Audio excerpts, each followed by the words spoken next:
Hello, hello, everybody. Welcome to a brand new episode of Identity Talk for Educators Live with your host, Kwame Sarfo-Mensah, live again from Addis Ababa, Ethiopia. And we have a very special guest. She is the founder of Autism Sprinter, which is a parent-led grassroots organization that's focused on special education advocacy and building parents up so they can be empowered to fight for their children in the education process. And she is an individual who I've had the pleasure of building with over the past year or so. And she's just incredible with all the different initiatives she's doing. So I want to take this time to welcome Yahaira Lopez to the show. Hey, What's going on, Yahaira? how are you? I am doing well. I'm so excited to have this conversation with you. And there is so much for us to share, but before we get into all those items, I want to give you some time to just share a little bit about yourself, your upbringing, and how you got to where you are now. All right. So I am from Puerto Rico. So I grew up in a Latin household, and I've always lived in the urban community of Boston, Massachusetts. I navigated the public school system myself, both in the bilingual program to then when I got into high school, I was just in regular ed, no bilingual programming. And I started Autism Sprinter in 2014 because I have two amazing boys that I delivered prematurely. And one of them, well, they were both diagnosed with autism. We started the services immediately. One made significant gains and really didn't need too many supports, while the other one still needed to kind of navigate more resources. So we started the public school system when he was 3. So that journey was very interesting as a person who worked in the public school system to now having to navigate the public school system as a parent, specifically a special education parent. It was an interesting journey. So in 2014, I started Autism Sprinter to kind of share my journey as a parent of twins and kind of navigating the whole premature thing and the stuff that comes with all of that, and dealing with the Boston public schools and just kind of like the public school sector, and also just me as a parent as a whole, and having literally how to redefine myself as a parent and understanding my parent power. I did grow up in, a Latin household where, you do as you're told. You listen, you don't really say too much, you listen to your elders, you kind of kids stay in their space, you know what I mean? And so I grew up kind of like being the rebellious one, you know what I mean? Like in the house, I kind of did the total opposite of, staying in a house, and you have to be a housewife, you have to be the one that cooks, that cleans, and take care of the kids. And I'm like, wait, that is not for me. And so I kind of did things totally different. I'm the first one in my immediate family to attend college and complete college, and went on to get not a bachelor's, but also a master's, and went to Wheelock for a third master's in early childhood education, but it was around the same time that my children were diagnosed with autism. So, for me, is just a mom trying to navigate a space that is a little difficult, especially in the Latin community. Absolutely. And I think it's something that is intimidating for a lot of parents, especially those who aren't familiar with the education process, how things work as far as IEP plans and 504s go in the special education realm. And as a teacher, I've been in a lot of IEP meetings where parents are nodding their head in agreement with the special education representative, but they don't really know what the contents of the IEP mean in regards to their child. And there are times where I have to be the one to advocate for the parent and clarify some of the clauses and some of the guidelines and the minutes of support their child will receive, for them, because they feel so embarrassed about not knowing that they just nod just to, camouflage what they don't know. So it's true. As somebody, yes, exactly. So as somebody who has been through that process with your two boys, how did you gather up the courage to just learn about the special education process and to really see what goes on behind the scenes? Because a lot of parents don't really know what goes on behind the scenes.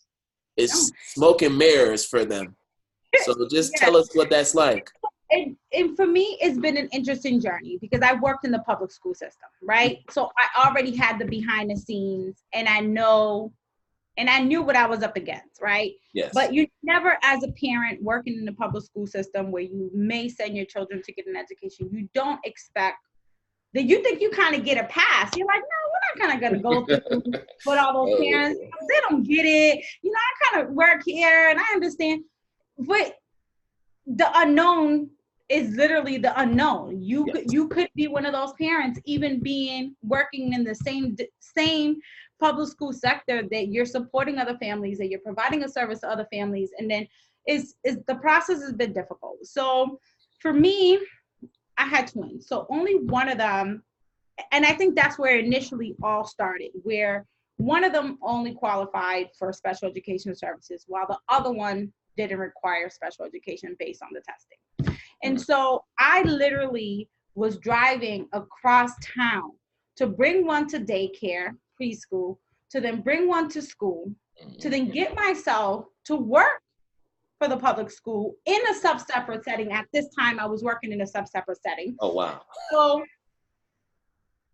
literally, those were my mornings. So then get off of work to do the same thing, to go pick one up from school, to then head across town from Dorchester all the way to the South End to go pick up my other child from preschool, to then get home, to then cook dinner, get stuff ready for the next day, and then also kind of just dealing with like, all right, we're not making some progress, what's going on here. So when my son started public school system, I think that's where kind of like all the little neurons up here started waking up, and I started asking questions, because sometimes I think that as parents, especially in communities that are already kind of disenfranchised and already have disadvantages, we don't ask questions. We believe everyone else are experts. We don't understand that we also come in with a level of expertise to the community. And so we have been prone for so long to think that everyone else knows better than you. You know what I mean? So when he started school, the teacher, amazing. But I guess she had her kind of personal things going on. Okay. So she was out more than she was in. And so the first year I was like, okay, I get it. Like I'm a parent, she needs to take care of her child and I have to respect that. But then at the same time, I'm noticing that every time I went to go pick up my son from school, it was always a substitute. Then, we're talking about maybe 2 days out of the week out of the classroom. And then not some substitutes that were amazing. Some I'm like, whoa, what's going on here? I'm picking up my child. My child looks like he is just in a whole other different space. And I'm like, okay, what is going on here? So then I think I would say for almost a school year, I didn't even say anything. I just respected the fact that this educator had a situation on her own that she was very transparent about, and I respected it. And then the next following school year started. I would say not even a month into school, the same pattern started happening again. And I'm like, all right, I have a child here who's on an IEP, who's not making the progress that I'm expecting him to make, while I'm also working in the same environment, helping other people's children to develop their language, kind of help with, all the other things that happen in a sub-separate setting. And I'm like, I wonder if this is happening in his classroom, if the teacher's aide is as powerful and is able to kind of step it up to the plate if the teacher's not there, does she understand? Does they have the right supports? You know, these little guys that are under 5 years old. This is not an easy job. And so at that time, that's when I woke up and I had so many questions. And I literally barely could sleep because always online. And I'm like, well, I gotta understand this because I really don't understand this. And so kind of dealing with all of that, I decided to move out of Boston because I'm like, okay, I can't live in the city. This is becoming too much. Like, I'm gonna leave out the city and move like 20 minutes away. And when I came to the town that I'm living in Randolph, they didn't have a full day preschool program here. And I didn't know that. So when I moved here, I'm sitting here like, okay, whatever, still not fully understanding special education. And at that particular moment, I literally officially woke up. I went from asking questions to saying, okay, wait a minute. What is going on here? My son is still not really talking. We're still in diapers. I feel overwhelmed. I feel like I was literally going to have a mental breakdown, working full time, having one child in daycare, having one child in public school, and navigating all of that. Also navigating a household, you know what I mean? And I would say that it was back in 2014 when I decided to quit my job in public school system. And I said, I need to focus on my family. I need to focus on my son because he's not making the progress that I expected him to make, because I guess I was holding people to a certain bar, but the bar started with me because I'm the bar. So if I'm not setting my standards up high, I can't hold other people's standards up high when it comes to the education of my child. And so I quit my job in 2014. I broke down literally one of my bedrooms and turned it into a full-blown classroom.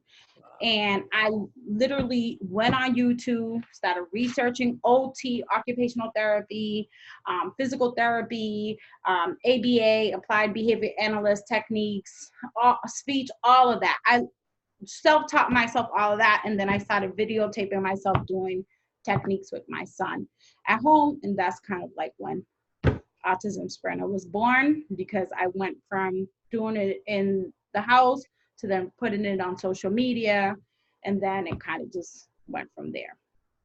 That is just incredible.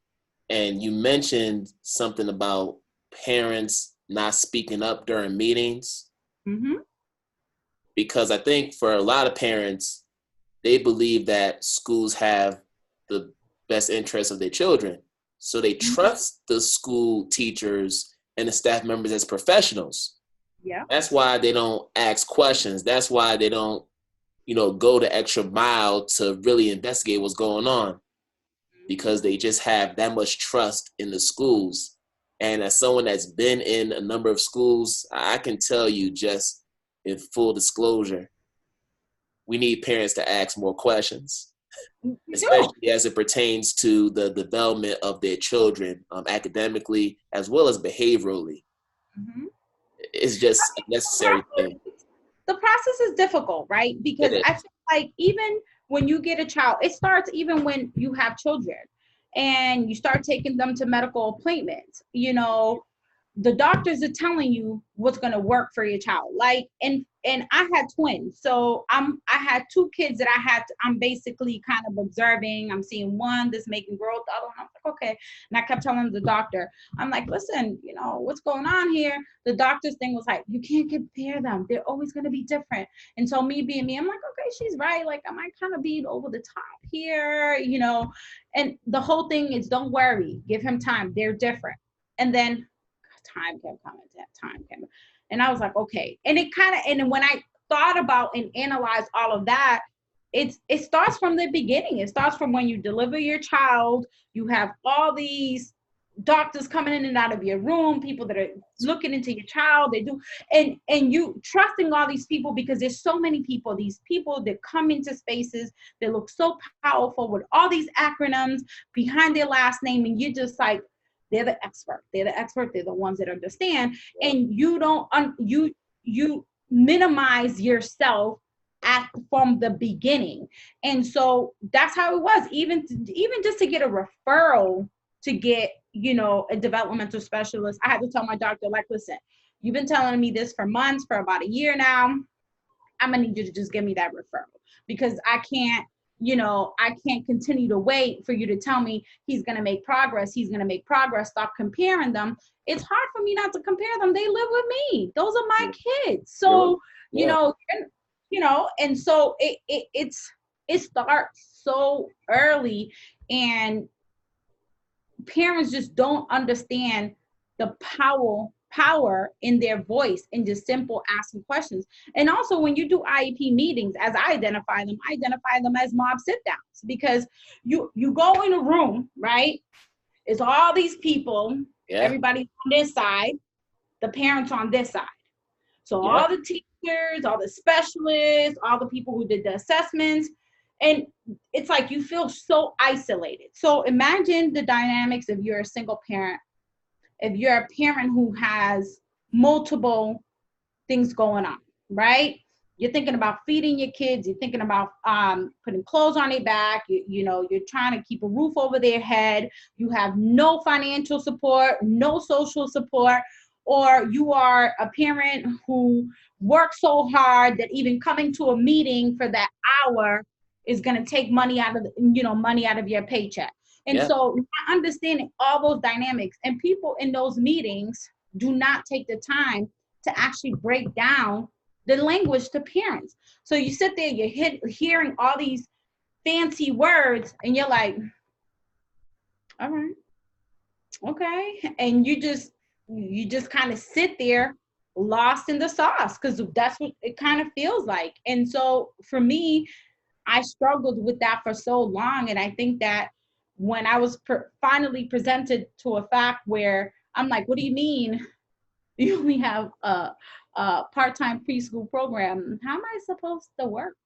Because I have rent to pay. I have to feed these little people. They need diapers. They need clothes. Like, how is this going to work? And I was saved by the grace of the IEP that specifically stated he needed a full day preschool program. So if it wasn't for that, I would have been screwed. But then I still had to fight for it the following year. And then that's when I officially was like, you know what? I just got to focus on my family. Clearly this is going to be a journey and a half. Let me handle my business. I'm too overwhelmed. And, I took about almost 3 years off to focus on my son. And he went to school. I did what I had to do at home with him. And finally, when he started, by the time he went to first grade, he was in inclusion. We was great. And I was like, Mommy needs to go back to work because, I ran up these credit cards trying to build this little fancy, classroom here. I got to pay to build that. Yeah. So it's been a journey. Wow. This is just inspiring, because I think parents just need to hear this. This is why I had to bring you onto the show, because I just knew that you'll provide a perspective that parents needed to hear in order to feel like they're empowered to change a lot of these issues that are going on in our public school systems. Mm-hmm. Mm-hmm. And when you look at not just Boston, but even other neighboring school districts in the greater Boston area, the reason why a lot of these initiatives and a lot of these transitions and new plans come about is because the parents aren't in the know. Yep. Think about Build BPS. The fact that so many schools were closing and so many students had to think about where they were going to be in school next year. And parents had to think about whether they had to relocate from their current location to a new location that's closer to this school that their child would enroll in for next year. In a city that's barely affordable now. There you go. Yeah. It's sad because it's the trend in disenfranchised communities where people who are living basically fighting just to live, fighting just to keep a roof over their head, or making sure that they can bring food to the table. I mean, oftentimes it's hard to add the dynamic of, now I have to fight against a school district to provide me my civil right. This is my civil right. You know what I mean? Like, there's people who died for us to have this civil right. And so now we have to continue to fight for that when our ancestors and so many people way before us have already fought for this. And it always kind of feels like us versus them type of thing. And even as a parent, even when I felt like I was raising questions, and I always felt like it was frowned upon. Like I was starting trouble. It's not starting trouble. I want to know. There's a difference between being engaged, because you can be an engaged parent. You can show up to all the PTO meetings, the CPAC meetings, all the school related events that schools are having. Yes. And they're like, oh, we had a turnout of 100 parents. Great. But then there's a difference of being involved in the process. And involved in the process is like, how can I help shape the school culture? How can I shape policies and procedures? Yes. How can I have a seat at the table to make sure that it's reflective of everyone in this community, not a certain demographics of people or certain population of people? Sure. And also you can't continue every time you want to showcase a parent. You can't always showcase that parent who's been teen school X, Y, and Z. Showcase the other parents who's also kind of rattled the cages and asked questions that you may needed to kind of look deeper into. So, it's this weird dynamic as us versus them versus us collectively working together to fight against a bigger issue that's way deeper than teachers and parents not meeting the eye, or parents are not involved, they're not engaged, and we don't know why, they're not showing up to meetings and they're not understanding the budget. I mean, you're asking parents to either pick and choose between going to a meeting that they may or may not provide dinner, to being at a meeting for 2 hours, to then going home, still doing homework with the kids, still feeding the kids, and still having to make sure that they're ready for the next day. And I think that's the reason why we have to change the way that we engage parents and families in our schools. We can't just go by the traditional back to school nights, art nights, and science fairs, which are all great. I have nothing against those events. But if we're really talking about transforming children, transforming the lives of children, we need to be more innovative in the way in which we engage parents. Sometimes it may require us to come to the home. Like, I used to go to some of my parents' homes because I lived in Dorchester. I lived in the same neighborhood as many of my students. I'd walk out of school, walk home, they'd see me and say, hey, Mr. Sarfo-Mensah. They see me at the corner store. They see me with my son as I'm taking them for a walk. So I was within the fabric of the community. And they saw that. But the problem is, not every teacher or staff member is going to go that extra mile to really engage with parents for a lot of different reasons. And then from the parents' perspective, they want to be more involved. There are so many parents that want to be like you, but they have to think about their livelihood. They have to think about getting money to pay for this electric bill, this gas bill, the rent. They may be a couple months behind. Yeah, parents who are living off of food stamps and government assistance. Yeah. I mean, they can't afford to take time off to be in school. Yes. With their child. Not because they don't want to, they just don't have the means. Sometimes it's financial, sometimes it's transportation based to be at the school physically. So we have to be mindful of those things and think of ways in which we can engage our parents better. And not just jump to conclusions. And I think that that's the problem. It's a lot of judgment. There's a lot of judgment that comes into the space where people think what they know versus understanding what they know. So you may think that parents don't want to be here and they only show up when there's an issue.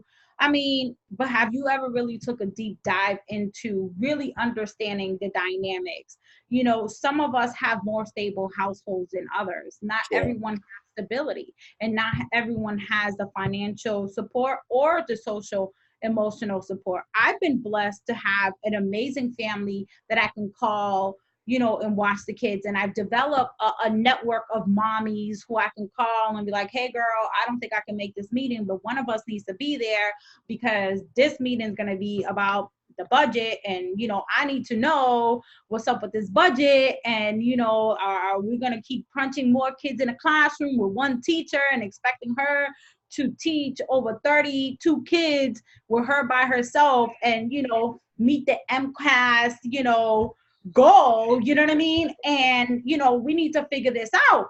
And so we would kind of take turns in doing that, and it's been successful. But also there's a part of there's three of us or four of us showing up consistently, and they're like, well, you guys are the only parents showing up. It seems like you guys are the only ones that have this problem.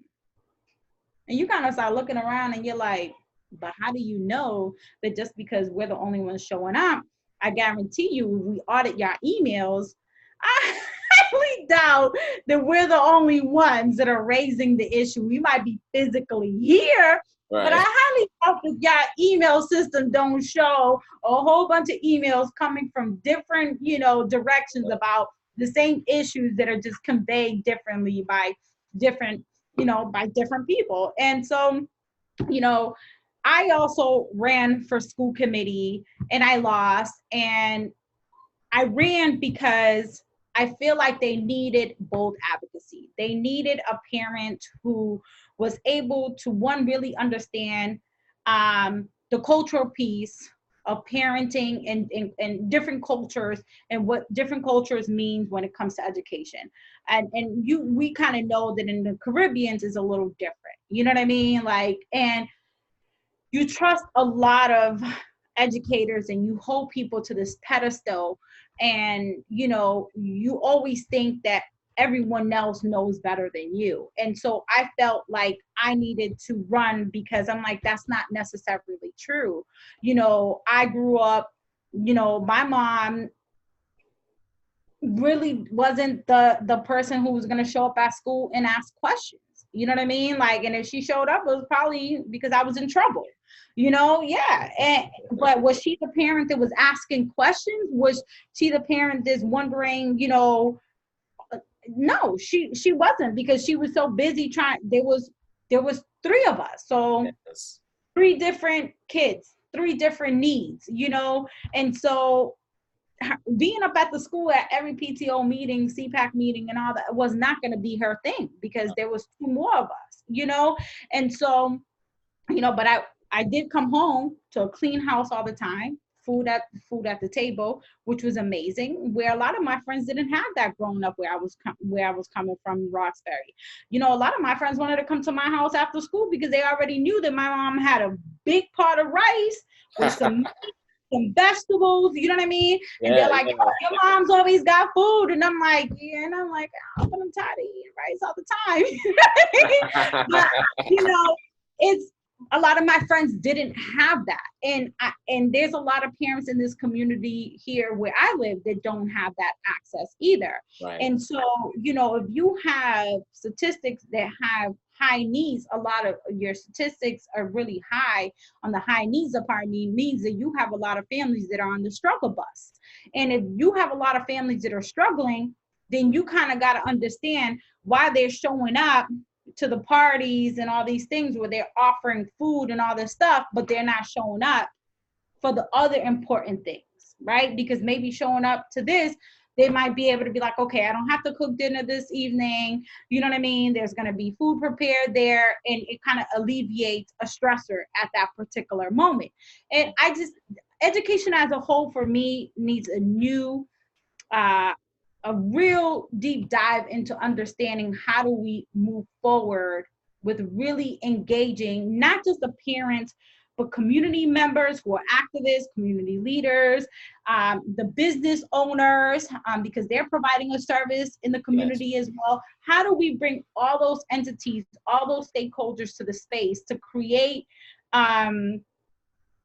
an environment where our kids are thriving in and out of the schools. You know what I mean? Like I have so many ideas and so many things as to why me running for school committee I thought would have been amazing, but maybe it's not my time. And I'm gonna still continue this journey. I know that I have a lot to offer. But it's been a journey, just kind of navigating SPED and being the parent who's gonna be the awkward one that's gonna raise the hand and ask a question that everybody's gonna be like, oh no, she didn't. And I'm like, yes, I did. Yep. Yes, I Guess because what? while you guys are not Yep. understanding that, I gotta understand that. I need to know. When you have that reputation as that parent that asks the questions all the time, you're doing something right. That's number one. Number two, even though you didn't win the seat on the school committee, the fact that you ran for it made a huge statement for parents, not just in Randolph, but just all over the country and beyond, because we need to see more parents engaged in the political process in order to make these radical changes happen in our school system. So I do applaud you for taking that initiative and running for that seat, even though you didn't come out the victor. You're already the victor by, running for that seat to begin with. So just want to share that. Yes, thank you. And with all the wonderful ideas you have, you came up with a phenomenal idea to start a podcast. So let's take some time to talk about the Momvocate Mob, which is just a dope title to begin with. Just share with us about the Momvocate Mob. Actually, before you do that, can you just explain to the audience, what does it mean to be a Momvocate? All right. So yes. So I'm a mom that's always advocating. So I merge mom and advocate together. And so that's where Momvocate came from, is merging, the title of the mom and the advocate together. And I always felt like, after taking all these trainings and, learning about all these special education laws and going to all these conferences, one, I was pretty much, although I'm light skinned, I was one of the very few people of color always in those spaces. Right. Special education is so white. It's very white. When you go to conferences and all those, you don't see a lot of people of color in those political spaces and all that. And these are the people that makes policies, procedures. They don't really look like the community that they serve. And so I would always be, again, the person in the space. And I'm like, oh, well, have you ever thought about the cultural piece and, and dealing with education, because that's a big thing. So I'm always the person that's always kind of doing that. And so Momvocate came about just me being a mom who always is advocating. And the Momvocate Mob is a podcast that I and a fellow autism mom decided to do together, because when we have conversations, we literally could sit on the phone and talk for hours just about navigating the healthcare system for kids with special needs, just dealing with processes and systems, and just dealing with special education. And so we decided to say, hey, we talk a lot about this, but I think that the people need to hear this. So Mob, I know when people hear the Mob, they're like, oh, what's going on? Is that a gang? No, we're not a gang. So Mob identifies as making an oath to be boisterous. And so we want to create a podcast where it's coming from women of color talking about navigating special needs, navigating systems, and what does all that mean to us. And, we just want to create a space to allow more parents of color to have a voice in the special education space, or in the space of unique learners, because I don't think there's a lot of us in the disability space who can talk, who are of color, to talk about this. And I often see that even in our meetings in the inner city, in the urban communities. Special education is not always on the forefront. We talk about housing and all that, which is all still all under the umbrella, but there's very minimal talk on special education. And it always makes me wonder, is it because we're not present at the table, and why we're not present at the table, and how we can increase those numbers of people to be present at the table in order to really understand systems. And I mean, I've created a really successful social media group for Autism Sprinter, really small. A lot of parents take away a lot of context, so we have a lot of online supports for families. But like I tell a lot of families, how can we take this support and this information that we're getting offline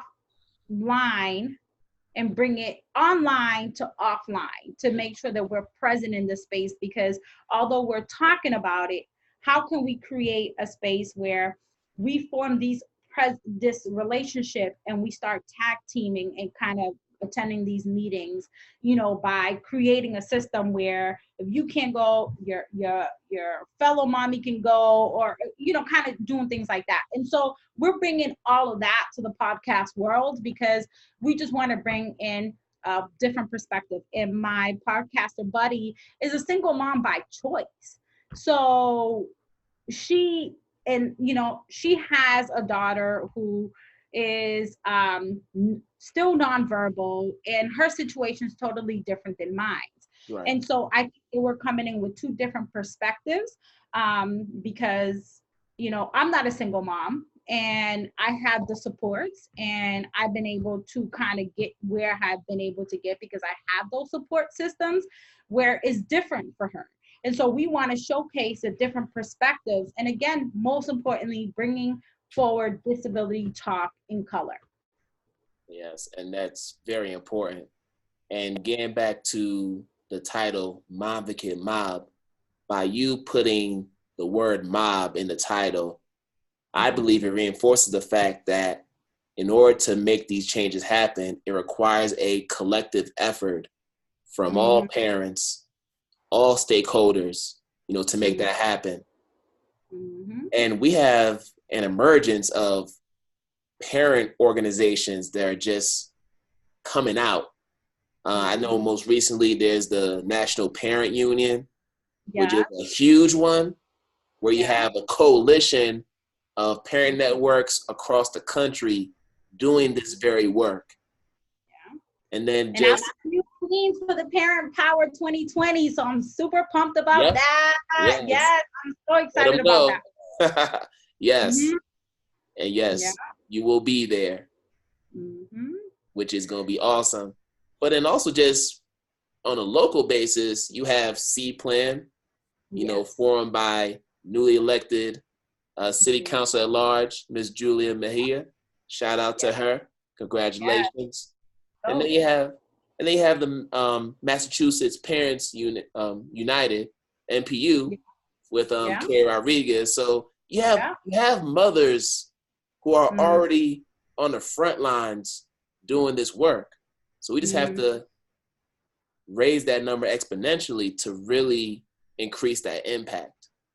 Yes. And it's kind of like Julie used to say, all means all, by us, for us. We have to really practice that model. We have to make sure that collectively we create a really very tight collective to show, school districts and these, policy makers that, you have to understand the people that you're serving to really understand how to create policies and procedures that are really going to work for them. Because we all know that all those policies, procedures, or laws were already created in ancient times and were really not designed for a certain demographics of people.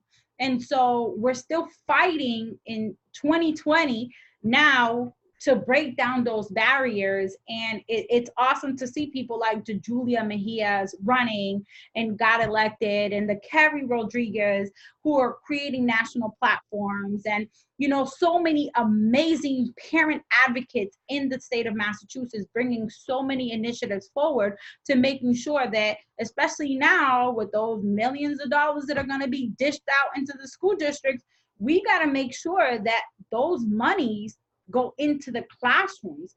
Not and I think that oftentimes we talk about the parents and the kids, but we also have to think about the educators, because you have a lot of amazing teachers in the space who deserve the support, who require the support. And we need to start thinking that it's not always just about the students, it's about the people that are providing that service. And also thinking about teachers also have that same issue. They have to go home, they have kids to feed, they have to keep a roof over their heads. You know what I mean? And what is it to them when they have to stay after school for an extra 2 hours for, you know, a professional development meeting or a parents' night? You know, like, what are those things still really working? And if they're not working, what ideas are we bringing together, not just from the PTO group, not from the school site group, and not from CPAC, but creating a real, districts need to create a real collective group that is so different in dynamics to really push through creating really innovative ideas to change that. And I'm working really close with a lot school district. You know, sometimes I'm mad at them and I'm like, listen, I'm sorry, but today I got something to say to you. But I'm present and I show them that I'm going to hold you accountable, but I'm also going to be here to support what needs to be supported. And so I think that they understand that. And I think that I've built a relationship, because I know going to the school committees, they're like, here comes trouble. And I'm like, hashtag, here comes trouble, And so, but we laugh about it now. They're like, you're the one with all the emails. I'm like, yep, that's me. That's me. I'm that, and I owned it, and they appreciated it, because again, I'm, as a school committee chair, she told me I'm one of the very few parents who for 3 years consistently, and I'm talking about 3 years, literally attending almost every school committee meeting every Thursday night faithfully for 3 years. And also like saying, what's up with CPAC? CPAC is not working. This is, people can file, program assurance complaints on that because we don't have an active CPAC, and I'm like, do I continue to put that on blast? But, how are we working on those issues? So then that's when I kind of step into the plate and I started bringing Autism Sprinter to the forefront by providing free workshops and collaborating with the Federation of Children with Special Needs, Family Ties, FedEx, Department of Developmental Services, and giving those free workshops to families and opening not just to people in Randolph, to surrounding towns to come. There's gonna be food there, come and take this information for free, and making sure that I always express, you are the most powerful person in any space. You are the parent, you birthed this child, and you too are a psychologist. You are a speech pathologist. You are an ABA provider. Yes. You are all of those without going to school, because you have to live it at home, And I've gone through the process of being angry, being that parent that sometimes I know that I've been unreasonable sometimes. And then one time I had to sit back and really reflect, Yahaira, is that going to work? Because you worked in the school system. You already know what time it is. So then I had to start putting that hat and mixing those hats together and saying, right, there's an issue that we need to combine. And we need to figure out how to break that wall in middle, where parents and educators and districts really, really align themselves with each other to work on an overall collective message and a collective that brings forward the work that needs to get done collectively. You know what I mean? Like really working together, even if we disagree, And I think on that note, this will be a perfect time to end this episode. Yeah. But before we get to your information, I forgot to mention First Teacher in Roxbury. Shout out to First Teacher in Roxbury. Yeah. We're doing some incredible work for parents and by parents. Yeah. So I wanted to make sure I shout them out, because I have a few friends who work in an organization. If I don't do that, they're not gonna like me. So, I'm like, Kwame, what's up? What's up? but Yahaira, thank you so much for taking the time to talk with me and to just share your story with the audience. I'm sure it's going to impact many mothers, fathers, and just families in general to step up to the plate and hold school officials accountable for the education of our children. So before we sign off, could you just share with people your social media information and also how can they support Autism Sprinter? All right. So my name is Yahaira Lopez. I am the founder of Autism Sprinter and also the founder of Momvocate Mobs podcast. You can find me on Facebook. There's going to be 3. So for Autism Sprinter, you can find us on Autism Sprinter, Facebook, Instagram, and Twitter. For myself, for Yahaira Lopez, you'll find me under the handling I am a Momvocate, and I'm on Facebook and I'm also on Instagram. And for the Momvocate Mob, we have literally just created a Facebook handling, so you can find Momvocate Mob on Facebook. We also have a Facebook group for you to follow us called Momvocate Mob, and that's where you can find me. And in terms of supporting us, Facebook for Autism Sprinter has the amazing tool of you can leave donations there, and you can also go on our website www.autismsprinter.org to leave a donation. And I am going to be running again for school committee. If you're interested in supporting my campaign, we do have an Act Blue. Go visit www.yahairalopez.com and definitely help, because the next elections are in 2022 and I have to buckle up and start campaigning 2 years in advance to let these people know that I mean business and support the girl. And thank you again, Yahaira. And on that note, we're going to end this informative episode of Identity Talk for Educators Live. And for the parents out there, you already have the power in your hands. Let's go out there and make some change. So on behalf of Yahaira Lopez, this is your host, Kwame Sarfo-Mensah, signing off. Wherever you are in the world, have a great day, have a great afternoon, great night, wherever you are. I'm not sure what time it is, but I wish you well. And before I sign off, if you want to get more information, more informative episodes like this one, please subscribe to the YouTube page. Under my name, Kwame Sarfo-Mensah, you'll find all the latest episodes of Identity Talk for Educators Live. And if you know of any educators, community members, coaches, mentors who would be awesome guests for this show, please drop their names in the comments section below so we can contact them and hear their stories, because that's how we're going to build coalition. That's how we're going to make change in our communities. It's all about strength in numbers, and I truly believe that. So once again, thank you again, and we will see you another time. Peace.